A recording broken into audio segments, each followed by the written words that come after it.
this is how Toronto maybe beats them. Kyle Lowry shows up. Sometimes he does, sometimes he doesn't. But he shows up in all the games. When he does, they're tough to beat.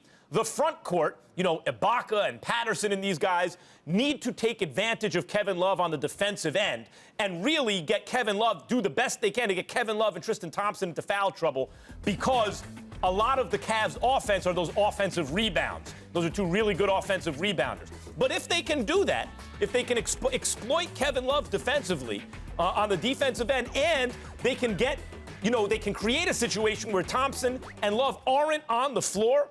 Look, that Cavs defense it's not that it's nothing to write home about. It's nothing at all. They haven't shown anything at all. So if they can turn it on, you're right, then Toronto needs a lot of prayer. But if they can't, then Lowry's showing up, the bigs taking advantage of Kevin Love.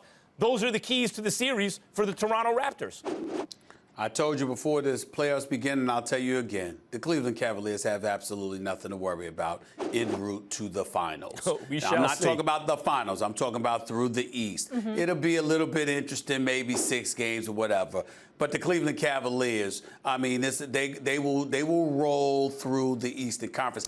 Games themselves will be interesting, not the series. Look, every year we deal with this in the beginning of the season. We know who's going to show up in the finals, and then maybe I'm falling victim to that right now. Then you just kind of start to convince yourself, oh, maybe it's actually a roller coaster ride, and you're not sure. And in the end, it's the 2 teams you figured were going to be in the finals.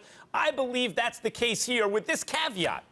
Sometimes the actual team is no longer the brand name that you believe in. And the Cavs have shown me enough evidence over the second half of this season, especially on the defensive end, that I am not convinced that their brand means what everyone thinks it means. I have to see them start playing defense at some point.